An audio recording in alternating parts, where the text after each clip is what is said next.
maybe we can do it in 2 bites. If it conks out, then obviously we'll take a we break can stop and and then go sort again. that out. Yeah, that sounds good to me. Ready? I am ready. Hi, Cara. Hi, Vicky. How are you doing? I am very well, considering. Yeah, we're doing all right. Considering. Yeah, considering. What are we considering as we weigh up We're how well you considering are? my sweat to skin ratio, really. That's what It's we're considering. extremely high for Yeah, everyone right now. but it's My okay. Like, God. no one can smell me. That's the beauty of podcasts. There's no smell-o-vision. So we're good, I think. We're going to go walk the dog after this because he's been waiting because Oh, it's so um, hard for it's them. so I'm hard just for in a the same pupper. boat. Yeah. Same boat. We've done some sniff games instead of a walk this morning. Oh, And that's cute. well, I love it's Ted and his something. sniff games. Love He him. loves a sniff. He would Mhm. be very offended at being called games, but yeah. And is Jam happy to walk when it's dark outside? Does he Yeah, get yeah, freaked yeah. out? He's fine. No, no freak out. He's very easily pleased, Jumbo. He really is Oh, very minimal. So he's just a bit like, we've only been out once today, and that's unusual. Because also they can't detect the heat, can they? They're rubbish at being like, well, now I'm too hot. They just can't deal with it. I don't know. This might be that thing of dogs being like their owners, and you're quite chill and quite contented. So Jam is, whereas Ted walks into a hot room and looks at me with complete Does disdain and just kind he? of goes, oh, like flops Oh, over it on his really side, buggers like, him. but resentment, Ah, yeah, not even like upset, like he's angry at me, yeah. like I did You are the this. controller of the weather. Yeah, But for would sure. Jam just go out there and be like, yeah, let's walk. I don't Yeah, care. it's really Oh my annoying because it's so God. unsafe. Like, and he'll like want to play in the garden because we'll have the door open all Oh. day so he can wander in and out. But like he wants to play, and it's like, well, no, it's too hot, Bubba. Like you can't play in the heat, and he gets very upset at that we can't play in the Oh. heat. Oh, he'll be Um, looking forward to his little nighttime outing then. yeah, just a tiny one, just a poop and a wee and a stretch. Yeah, Yeah, it's that's what what I we do. do after a podcast Oh my recording. God, we all It's do it. We all, every podcast you ever hear, a poop and a wee and a every stretch. single one. That's the secret behind the showbiz. Behind the showbiz. You've got your curtain back, Speaking, your I beautiful have. curtain. Isn't that That is better? showbiz. I That feel is showbiz. back in the team. And today's lady is quite a razzmatazz kind of gal, so All it's good that right. we're bringing the finesse. She'd be very cross if we I'm didn't. very excited. Shall we do it? Yeah, let's go for it and learn Hmm. about a woman who kind of personifies some extremes in American history and some extremes, maybe even of our national character. So I thought to start off with, there's a quote here from the lady herself, which I think gives a little bit of a flavor of who she is. Quote, I like noise, rhinestone heels, customers, plenty of attention, and red velvet bathing suits. I smoke like a five-alarm fire. I eat an aspirin every night before I go to bed.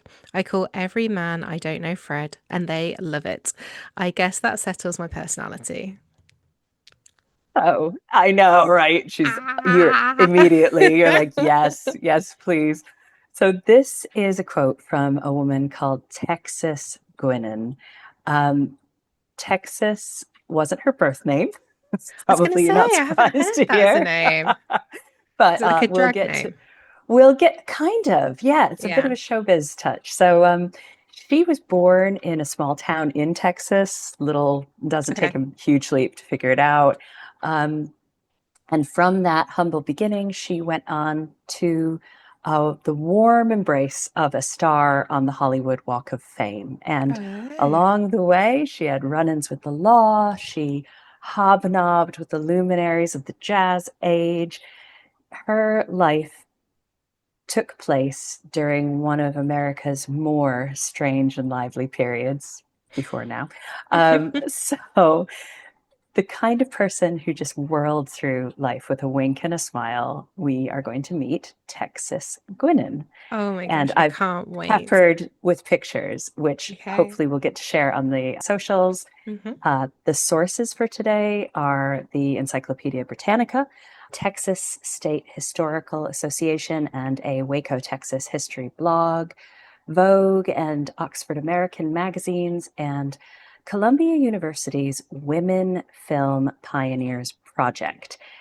There was also an article by an author called Robert Lortzel, and I first heard of her in a book called One Summer, America, 1927 by Bill Bryson, which is spectacular. I can't say enough Mm. how much I love this book, but she was just one of the characters. So she herself was born Mary Louise Cecilia Guinan in 1884 in Waco, Texas. And her parents were Irish immigrants. You probably are aware the Irish faced a lot of racial prejudice in America at that time, Catholics in particular. So they on a ranch, and her father was a grocer. Mary Louise was encouraged to learn some traditional kind of Texas Western skills like riding and roping cattle, which Okay. she just took to. She was really, really adept, less adept at school. Really, she was Hmm. not very interested in being a student. So Okay. she was much more the type to kind of every class has got this person in it who disrupts the class, makes wisecracks, and makes everybody laugh.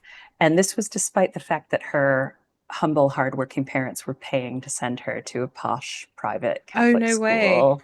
Oh, Yeah. and her So, being an immigrant, that's a big deal. Like, yeah, really? Oh, they okay, wouldn't okay, have okay, okay. been too impressed, I'm Yeah. sure. But by the time she reached the age of 16, she was just like, this is not for me. I want to be an entertainer. I'm going to chase that dream. Oh my So, gosh. But how many yeah. 16-year-olds say that? I don't know. Yeah. Okay, all And right. taking that risk, she moved to Chicago, which is thousands of miles away from Waco, Texas. And her goal there was to study music. So bear in mind, this person is 16 to 18 years old in this span of time. She's doing this study. During that period, she met, married, and then divorced a successful newspaper Hey. artist. I don't know what the age difference was, but if he was up and running in a career, you have to imagine. Yeah, slightly But anyway, older. she had this like whirlwind marriage. Okay, It wasn't for her. She fine. also learned that maybe singing wasn't necessarily her strong suit because, Oh, yeah, her voice apparently was so so. But okay. Just yeah, like I mean, mine. yeah, just like mine, we've got what we've got. And just like us, she was willing to kind of work hard and make the most of what she had and just enjoy it. But because of who she was, she sort of wouldn't take no for an answer. And she found work as a chorus girl. So, do you know about vaudeville? Is that a concept that's No, what in does that Britain? mean? There's a little quote here. If you read it, I Okay. think it'll be familiar to you, but you call it a different name, I think. Oh, a light entertainment popular from the mid 1890s until the early 1930s that consisted of 10 to 15 individual unrelated acts featuring magicians, acrobats, comedians, trained animals, jugglers, singers, and dancers. I think we'd call that a variety show. That's Yeah, it. That's yeah, I yeah, yeah, couldn't remember the phrase. Yes, yeah. variety show, exactly. And you still have that now in A little bit. Yeah, yeah. We have the what do we call it? Royal Variety Show. That's the main one. Britain's Got Talent, basically, is one that goes on forever and never dies. yeah. But also sounds a bit No matter. circusy, doesn't it? It sounds a Yes, little bit like a exactly. circus. Just a bit of spectacle and a little bit of everything together. But it suited Mary Louise because she wasn't, trying to put it in a respectful way, she wasn't like naturally gifted, but she had so much charisma. And that kind of environment allowed her to interact directly with the audience and charm them. And she would tell them stories about the Wild West. And probably some of the stories might have been Mm. true, but she would make them laugh. She would Yes, tease them. And she kind of cultivated her persona. And I think she had a lot of what we would call now banter. She was I really like good. her. I like her a Yeah, like lot. it's hard not to. So Yeah. she's out there working the crowds, having a grand old time, Mhm. and traveling about. So that vaudeville review style of performance would go place to place to place. And then ultimately it brought her to New York City. And that was, by now it's 1906. This is the absolute epicenter of the live entertainment industry. Broadway is where it's all happening. So she put her sights on getting a role in Broadway Okay. and worked at it, did not give up. And eventually in 1913, that happened for her. She was in a Wow. Broadway role, but just like a bit part, nothing. I'm not being funny to get on. That's not easy. That's not easy now, let No. alone then. That's And to like, stick it out as well. I mean, to yeah. stick it out for what, 7 years and just keep plugging away without any real outside reinforcement Yeah. that you're any good. You need to be a good singer and a good dancer and a good entertainer to be on Broadway. You don't just get on Broadway. You don't. And I think you also need to have a really thick skin to repeatedly be told, yeah, you're not quite lead star potential material. And to Yeah, just yeah, go, yeah. fine, I'll do whatever you give me. Fine. I just want to be in it. Like the ego gets put to one side.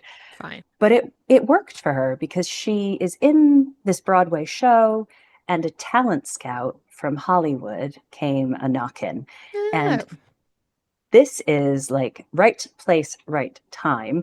Um, this is the time in the entertainment industry in the States when Hollywood is hitting its golden age of silent films.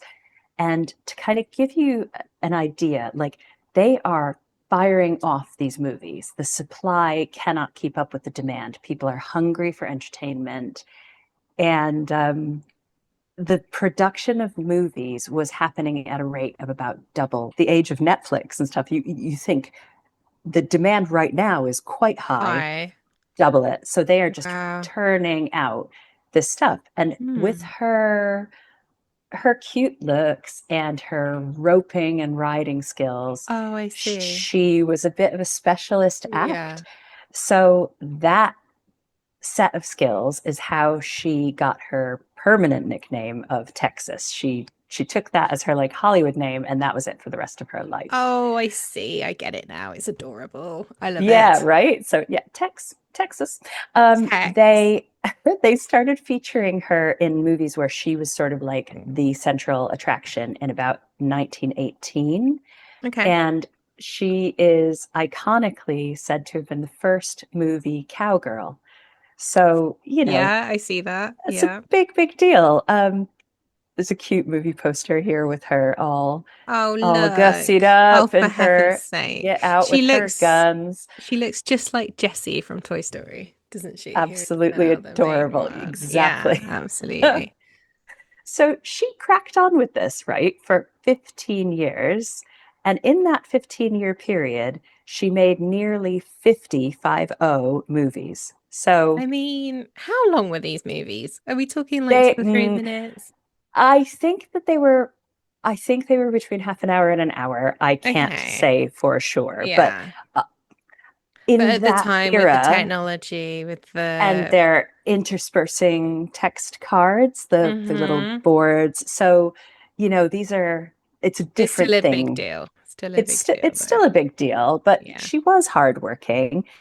And whilst doing all that, she also carried on doing some stage work and thought, I know what would be fun. I can jump into hospitality as well. Because, what better environment for someone who loves to be the center of attention and for whom life is just one big party? She's like, let's do this. So she started hostessing, managing nightclubs and bringing this like Hollywood glamour. However, like her life timeline intersects with a couple of interesting points in American history. And the next thing that came along was Prohibition. So this was a time of challenge, and she turned it to her advantage. But before we talk about that, hmm in case it's not like sort of broadly known, there's a quote there that explains Prohibition in a nutshell. The Prohibition was the period from 1920 to 1933, during which the manufacture, transportation, and sale of alcoholic beverages was made illegal in the United States. So, No booze for um, you. no booze for anyone. Well, except Oh, Who's for unless you some. bootlegged. Yeah. Yes. So once that act was in place, there was about a decade of time when it stood as law. That's And a there was long this kind of, time. it is. And, it took a while to kind of like come up and it took a while to sort of disintegrate, but it's still a solid decade of, from a modern Yeah. perspective, And this is countrywide, bonkers. right? Countrywide with a couple of notable exceptions, but for the purposes of this conversation, yes, Okay. nationally, prohibition. And there were those who still wanted to drink alcohol. And Me. there were those, right? Like all of us, there were those who were finding a way to sell it to them.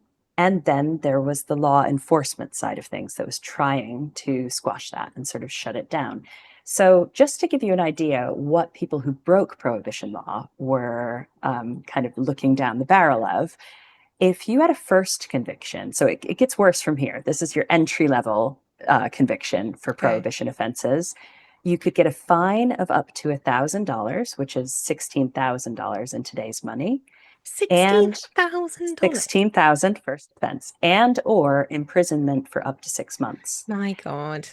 So any business premises that breaks prohibition law, even a business where the proprietors had given their customer a glass and some ice for their own liquor that they snuck in, Right. that's an offense because you are Oh my facilitating God. someone drinking alcohol.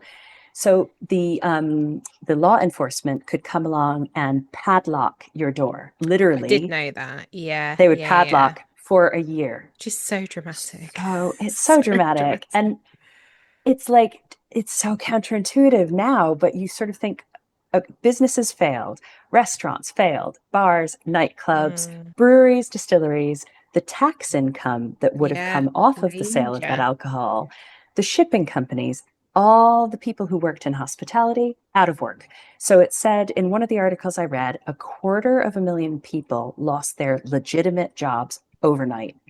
And this was while America was already in a mild recession and, heading towards the Great Depression. Mm. So Was it a religious thing, the prohibition?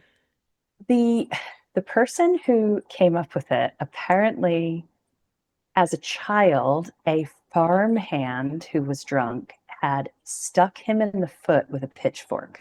I remember this. Yes. Alcohol is Yeah. the root of all evil. And he was really, really But good how at did he get staying the whole on country message. on board? It's I insane. think he had a lot of bully boy mudslinging techniques that he used to kind of frighten any opponents. And people kind of got behind it. They were like, "Oh yeah, Oh this my is God. he's so clear. It's so persuasive because he didn't muddy the water. He didn't pull in anything else, just this He singular had one message. message. One message, this will fix us. This will make our nation great again. Oh no. Oh no. Oh no, oh no. So yes. And unfortunately for him, when the law circumscribes personal liberty, there's always somebody who sees that as an opportunity. Yeah. And Ah. so with the prohibition came the rise of organized crime. Hmm. Bootleggers, moonshiners, people who transported alcohol illegally, the theft of a few exempt forms of alcohol, such as the ones that doctors were allowed because they Oh were the yeah. medium that medicine would be Yeah, distilled yeah. into. Those things would be robbed, often violently. Of course. Um, and then you have the illegal nightclubs. So you will have heard the term speakeasies or speaks, Hmm. as apparently. I feel weird saying it. Oh. Oh, get this. They were apparently also called a beer flat, a blind pig, a blind tiger. It's all very like day to day. It's very strange. Oh. I don't know if these things are true. I'm just reading them and And I think that's they're what a funny. speakeasy is. A speakeasy is an illegal alcohol venue, right? It's So like a it's like a Betsy Malone little, vibe. yeah, Yeah. like a little hidden club that you can go into and get a drink. And so now we come back to Texas Guinan. Because she's She there. she's there. She's a shrewd businesswoman and she's got a keen eye for fun. And Americans during this time still wanted fun. It was a Yeah. dull time. And she did not care, you know, about breaking the rules and the risks Okay. of fines, the risks of imprisonment, whatever. So I've got a quote here that I think explains her position pretty well. What Americans needed, judged Guinan, was a place where they could escape. So she set up her clubs, and between the hours of 10 p.m. and 6 a.m., customers were free to do as they pleased. So it's Lord, like oh. a little naughty Do as place they where you can go. pleased. That's quite And broad. she's in there. She's the hostess. She's this Okay. powerhouse where even though it's kind of like a freer age, the jazz age, women are still not really having any kind of legal parity. They're sort of Yeah. fighting to be heard, but she's out there commanding attention, commanding respect, and making these illegal clubs the place to be. Are you So, saying clubs as in plural? She had more than one. she did. She had Oh, a lot of irons and a lot of fires, and she would move about oh, and, I'm so take the show jealous. on the road. Um, Yeah. if you read Shrines of Gaiety by Kate Yes, I did. Atkinson, Yeah. you know, oh gosh, I can't think Oh, of the character's I know the name, character but the though. Yeah. proprietress who just would have one club pop up, another club pop up, Yeah. very much that And vibe. they all had funky names, didn't they? Like the Yeah. Egyptian and what was the Yes. character's name? Atkins. Do you know what? I have it. I pulled it up. It is Nellie Coker, Nelly, Ma that's Coker, it. Yeah, yeah, and yeah, her yeah. gorgeous son. Oh. But I anyway, know, I know. um, she writes a good Scotsman, does Kate Atkinson. Right. Anyway, I'm getting distracted. There's a Oh, quote here poorly. from the New Yorker from 1920 Yeah. about Texas Guinan and her nightclubs. Oh, there is one woman who gets away with vulgarity, and that, of course, is Texas Guinan. The club is terrible. It is rowdy. It is vulgar. It is maudlin. It is terrifically vital. At any rate, the place after 2 o'clock is always jammed to the doors. Oh, it is a tough and terrible place. Everybody should go once in a lifetime. Yes, what a It's review. irresistible. It's so good, isn't it? It's Yeah, just yeah, yeah, yeah. irresistible to people. And that's the key to her success, that Texas gave people the thrill of a scandalous, I sort of was just thinking risque. scandal. That made me think Yeah. scandal once in your It's like, lifetime. Whew. oh, but she kept it all kind of light and playful. So Okay, not dark, not she's seedy. no, well, quite seedy, I reckon, Quite but yeah, like seedy. in a fun way, like Yeah, yeah, fun yeah. seedy. So, but you're basically kind of probably safe, seems all Yeah. right. So she's maintaining that veneer of it's all right really, because whilst she's out there doing this, breaking prohibition laws and hostessing these quite sort of like risque clubs, she's still a movie star. So Yeah. she's blurring the lines. She's going between New York and Chicago and Hollywood, and she's drawing in all of these talents, the kind of superstars of her generation. Confidence to do all of this is beyond measurable. And also this self-belief, the self-belief you must have to rock on In is buckets. Yeah, steadfast. absolutely. I love Bucket it. loads of confidence and mingling with, these incredible talents. And she herself is just kind of like maybe a B movie actress, Yeah, but yeah, yeah, she's I get that. pulling in the Algonquin table. She's got George Gershwin, Mae West, Al Jolson. I'm going to read you a laundry list now of names. Mm. Clara Bow, John Barrymore, Dorothy Parker, Mm. Rudolph Valentino, they're all regulars at her clubs. And these are names that here we are 100 years later, Yeah, we still know who these people were. Like yeah, yeah, yeah. these were the They're crowd, and classic they're as well they're now. turning up Yeah. to see her and to see this environment that she's Mm. created. So It's a little bit like that's Cilla Black. Like that's a little bit of the vibe I'm getting. Because Cilla Black back I in the day, love she knew that. everyone and everything. And she Ah, was yeah, also this like entertainer and, could command a room. But also, like you say, I'd say more of a B list than an A list and all that kind of stuff. I've but got a just little bit of that charm. Yeah, charm. Yeah. and made people feel good, Yeah. which is great, but unfortunately for this specific use case, it masked a kind of darker truth because behind all the fun and celebrities and the kind of controversial, it actually was quite dark. It was organized and bankrolled by organized crime. The reason that they weren't prosecuted as often as they probably should have been was because there were mob heavies sort of making that the case. Um, Oh, oh they would no. employ, like again, Shrines of Gaiety, they were employing scandalously young girls to sing, dance, and mingle, whatever that Ew. may mean. Ew, right? And I mean, Texas herself sort of seemed to have a bit of charm about it and kind of thought she was giving these girls a way into entertainment and Yeah. industry. And she would Probably apparently, rightfully so as well. Probably like yeah, this is that it. was She's like, her it did me experience. no harm. This is your opportunity, kid. Like, Yeah. and she would introduce them and try to sort of big them up and say, oh, she's just the sweetest little thing you ever did see, and try to like get the crowd on side. Yeah. And then there was also like that factor, the Cilla Black factor of how she treats her guests. And this is her kind of real secret sauce because that sass, you think, oh, she can't possibly be up to anything no good. She's adorable. So she was this like beautiful, statuesque, fashionable figure, always with a cheeky smile. And her Mm. punchline when she would greet people was to say, hello, suckers.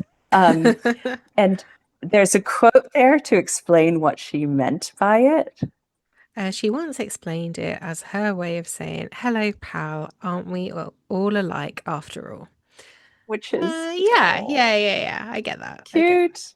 Yeah. So the law did come a knocking ultimately, and serving alcohol, everyone knew she was doing it, but she always came out swinging. So that just added to her kind of rebellious Oh, so appeal. it And added to the brand. Yeah. it did. If you care to read this quote from one of her trials, Miss Guinan's particular function was to make a whoopee, a prosecutor told the jurors.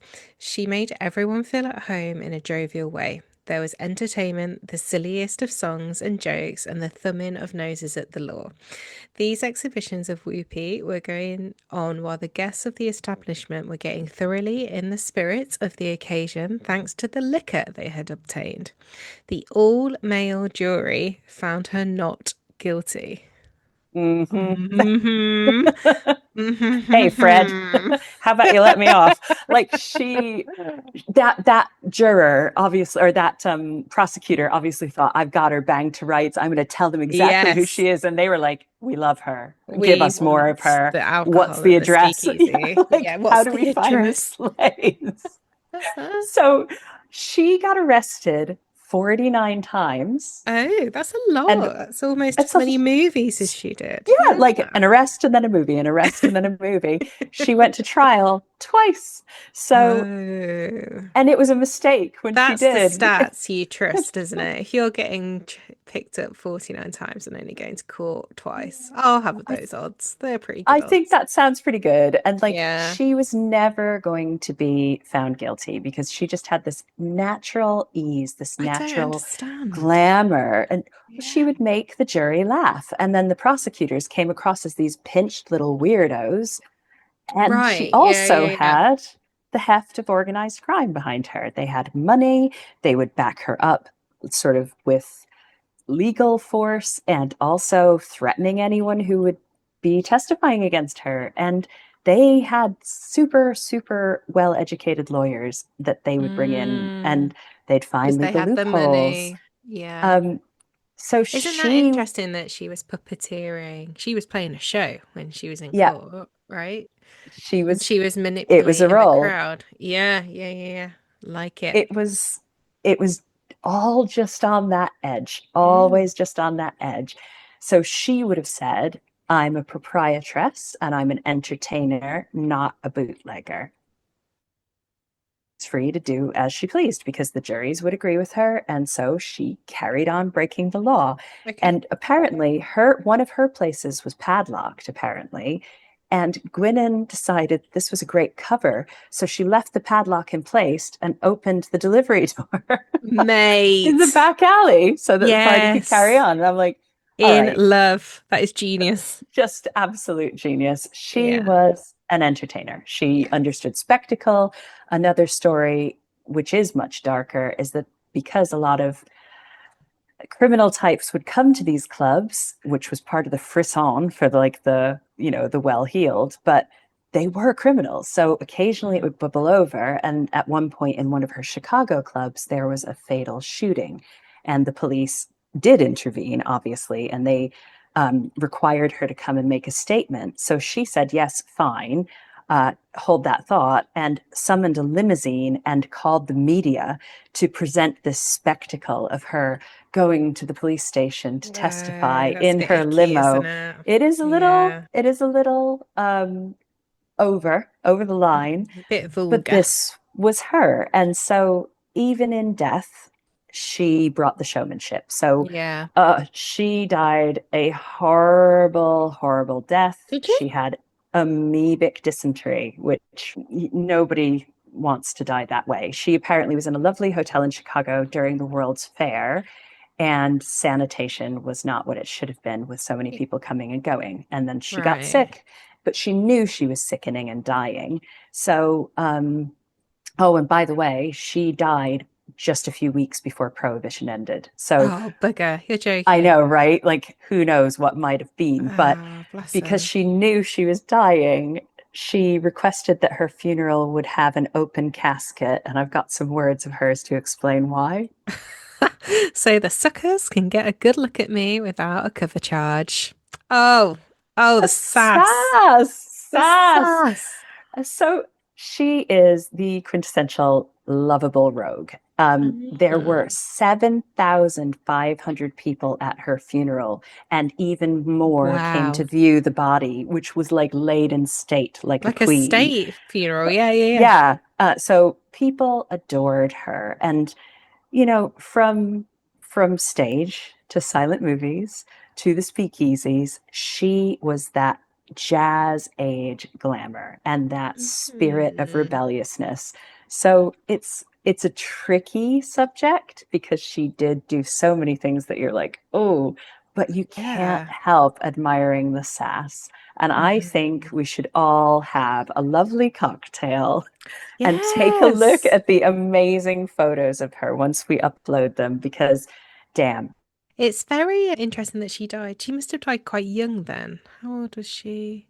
So Prohibition ended in 1933 and she was born in 1884. And now we expose the fact that I cannot do math. So that's 19. 33, 50, isn't it? Okay. So, and you know what? Yes. That scans because That's not bad. That's a some good of those inventory. photos you can see that she's Yeah. a woman of a certain age, and the fact that she's still like striking these dramatic poses and wearing these incredible Oh, wow. Look at 1940s that. dresses and feathers and sequins and pearls, and oh Oh, my god, I it's just so love the clothes. 1920s. It's so Oh, Bugsy Malone. That's the vibe. just gorgeous, gorgeous, gorgeous, Yeah. gorgeous clothes. So yeah, but she's like my age and still rocking this stuff and being like, yeah, that's Mm. right, I'm glamorous, you're I've having seen you it. be glam. I've seen you be glam. Stop this. Stop Well, that. I think it's important. So, Yeah. yep, there we have it. That is my story for today. The lovely, if controversial, Texas Gwinnett. Oh, what a little sprinkle of glamour you've given us on the I pod, know. Cara. Isn't that cool? And it's I so don't nice mind a to bit of learn a, about a world that, again, isn't in the history books, isn't what you've taught about. But actually, she needed like interpersonal skills, talking to people, influencing people, persuading people. That's not easy. It sounded like she had a bit of a business head on her. It oh, sounded like she for knew how to sure. negotiate. It sounded like she knew how to cook up a storm, like create a spectacle and pull those puppet strings on the media, on the jury, on her audience, on even I guess relationships. There must have been relationships with directors and stuff like that. To get casted in 50 movies, you have to be likable, don't Yeah, you? and to be willing to put in the work, even if you're not like Clara Bow was the belle of the time. Everyone, oh, she's so beautiful. She's so talented. We must have her. That is not the kind of adoration that Texas Guinan received, but she just went, all right, then, I'll do whatever you got. Fine. And I think that pragmatism and lack of ego, coupled with this desire for admiration and glamour, is quite a rare Yes. combo. And she isn't just a good gal. She is a little bit slimy and a little bit criminal and a little bit sleazy. And you've spoken before about wanting to bring in these stories of women who are a bit nuanced A and bit have complex, babe. Yeah. complicated. Yeah. And so Not a I think she's Barbie. a fun one to kind of dig into for that too. I love it. I love peeking behind the 1930s flapper girl door We've into a talked bit of, before about like sticking to the rules and being hardworking and being good and getting your head yeah, down. I don't think we would have been running a speakeasy or a blind no. pig or And a that picture mute of her with tiger or her whatever. hand on her hip and she's Mm. like leaning on one leg and she just looks Oh, so relaxed and so like, yeah, what? And what? she What are owns you the gonna do? room. Yeah, she does. She really does. And I like her circus ringmaster all in white number as yeah, do you well with think the that's cane. white? Yeah, I it I looks think it white. is. I Yeah, think it is. She'd probably strong. throw it away if she spilled anything on it. Yeah, Take it yeah. away. Take it away. Wow. Well, thank you very much, Cara. My absolute pleasure. Enjoy cooling off once you can get out into the Yeah. night air. Oh, Oh, oh, I'm cooking. it's disgusting.